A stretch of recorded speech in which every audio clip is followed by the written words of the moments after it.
We're here with actor Amos Wolff, who is going to be seen in Encore's Little Me in little less than a month. Why don't you talk about when you first wanted to become an actor, when you came to the city, if you're not from here. So there are about 18 years, I think, between Yeah. those two. And then fill in the things. blanks. Yeah, exactly. My parents are both artists. My mother's a choreographer and my father's a writer, so I grew up in a very creative household. And one of the videos my mom first showed me that I remember really latching onto was The Magic Flute. It was an Ingmar Bergman video of it. And I would run around the house singing the Queen of the Night's aria in a boa or whatever. And it's funny, I watched the video a couple of years ago, and there's all of this backstage footage. The whole thing starts with the actors coming down from their dressing rooms and preparing to go on the stage, and then the opera begins. And it's just a live taping of the opera. And that was really, I think, stuck with me. It's just that looks so much fun. The camaraderie between actors, the heightened way of performing that they got to do, music obviously, and so my love was sparked early on, and then I went to public school in Nyack, New York, where I grew up, which is about 45 minutes north of the city, across the Hudson from Westchester. So I went to public school, but they had a good theater department program. And then I actually graduated high school a year early, and I moved to New York City at 17 and was debating whether or not I wanted to go to college or not. And I was terrified. And ran screaming to college. And I ended up going to the University of Michigan in Ann Arbor, which was really great. Wonderful teachers. I'm being from the East Coast, I wanted to see a part of the country that I wouldn't get to see otherwise. And so it was neat to be in Michigan. I spent my summers there at the Muni in St. Louis, which is a great outdoor theater. I did 11 shows for them. I got my equity card there at 18. And then my junior year, I studied at the Royal Academy of Dramatic Arts in London. I did a Shakespeare intensive, which was intense and a really great balance of the musical theater training that I was getting at school, getting to focus more on acting training, but still with a heightened art form, because Shakespeare is in a lot of ways like lyrics to songs. Do you have a preference? Of musical to serious? I went to school for musical theater because I love the idea of studying all three. And what I found, being a professional, mostly musical theater performer now, is that it's really hard to bounce around. Back and forth, yeah. But I think that's really what I love to do, as well as TV and film. I like the nuances that each require in changing how you tell a story. I think musical theater is great and has so many different facets, but it's always very heightened. And so it's nice sometimes to do a play where you're not lifted in the same way. I graduated from Michigan in 2008 and moved here, spent that summer at the Muni, then went on a chorus line on the first national tour. It was still full production contract, which was very nice. I was a swing and was understudying Bobby, Don, and Greg. And that was an amazing tour. I got to go to Japan. I saw the whole country. I eventually got moved up as part of the ensemble and left that in 2009. I guess I'm just giving you the brief rundown. Went to Goodspeed Musicals and did Annie Get Your Gun for 4 months. Then went back on the road with South Pacific, the Lincoln Center tour, and understudied Lieutenant Cable and the Professor. And then from there, I did my first encores, which was Where's Charlie, which was so much fun. And then went to DC to do Follies. That was at the Kennedy Center. And I swung the production there, and then we got amazing news that we were moving to Broadway, and one of the guys couldn't do it, which was unfortunate for him, but ended up being great for me, because I got to step up and be in the ensemble. So that was my Broadway debut. Was here at the Marquee where we're sitting right now.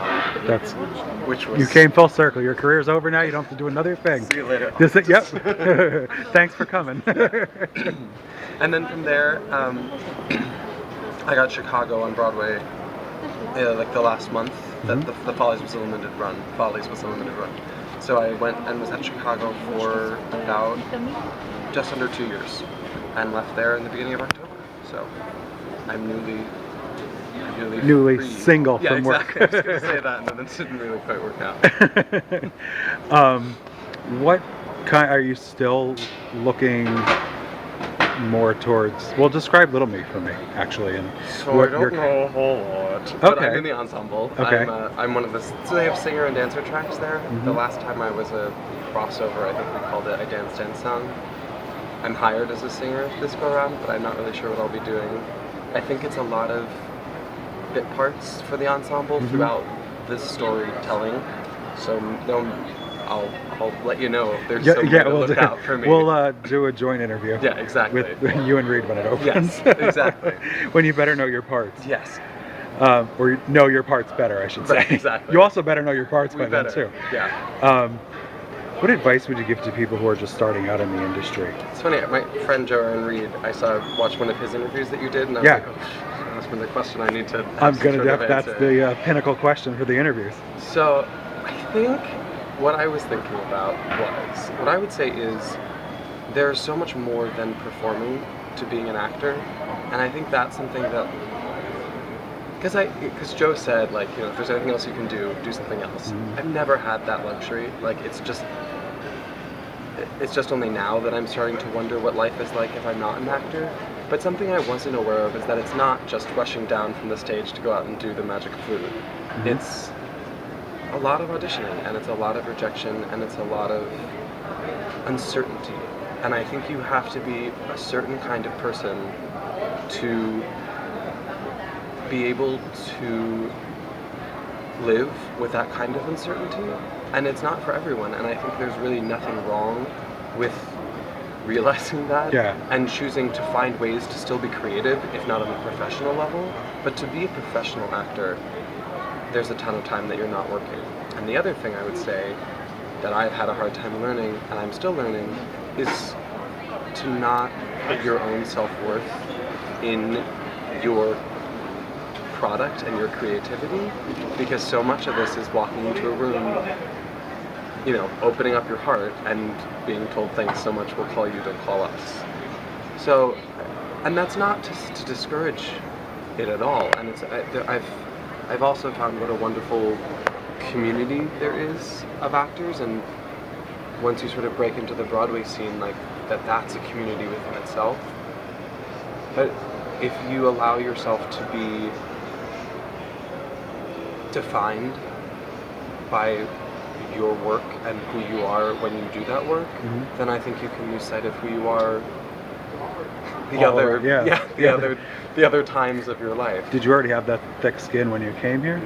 No, you had something not you had to at learn. all. I mean, I'm from the East Coast. I grew up coming into the city. So I went to theater at summer camp, so I was savvy. But no, it's really savvy and sassy, right? Yeah, exactly. But no, the last 2 years have been a really big growing experience for me to thicken skin while not losing vulnerability, if that makes sense. Like, yes, it does. To not shut down, but I don't even want to say thicken skin, because I feel like that implies that I'm putting something up. A wall up, yeah. Yeah, it's more well, it's just like maintaining who you are, looking and inside. diving into more roles that you're getting. Yeah, looking inside. So, no, I think that's a lifelong challenge, but I wasn't quite ready to face that until sort of 2 years ago, and then I went kicking and screaming and finally worked through some bullshit, and hopefully I'm on the other side of it. What's a dream role for you that you would like to play?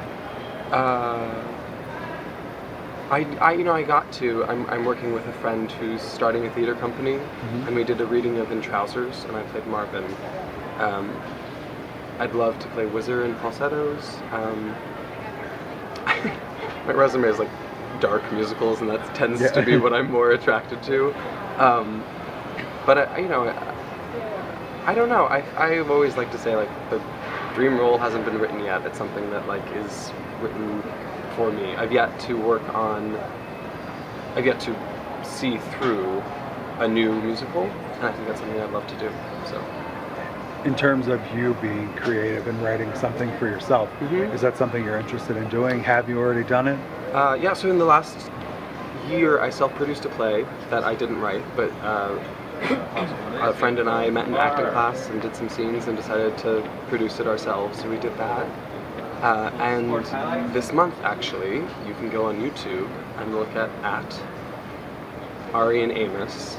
And it's a web series that a friend and I shot 2 summers ago, and it took me a long time to edit it. Yeah. But it's a question-answer show Okay. with a sort of weird comedy twist. It's kind of the way to go these days when you Yeah. through YouTube. You never know who you could catch through it. And more, yes. And it's creative And for it's you. creative, and it's for you, and there's not anyone who says no. Right. You know what I mean? And there are lots of people who are interested. I mean, I think like Submissions Only is such a great example of that. Yes. That like Andrew and Kate just got together, and it's huge now. It's really amazing. Yeah. So- Even like the soaps and other they're making online soaps Yeah. just to keep up with people not having enough time to sit there for 5 hours a day, and Yeah. so you have these 3 episodes a week or whatever. Totally. And I think that's when you know you're doing it right, is when you still have creative energy to like want to take on something else. I think you see people, it's a hard, Follies was such an amazing Broadway debut because I have so much respect for those women and men who have been at this for 60 years, some of them, and I was coming at it with my 6 years out of school, like, Right. and they are still, so many of them are still like deeply creative, excited, working on my Irish accent for an acting class with Jane Haddishell, and she was like super excited to help me. I mean, that's when there's the magic of theater, I think. Awesome. Thank you so much, Amos, Yeah, for taking the time absolutely. to do this, and maybe we'll check in closer to Yeah, once I your know what I'm encores. doing. Yeah, no. Then maybe you won't want to check in. No. Exactly. Thanks All right. so much, Amos. Yeah, totally.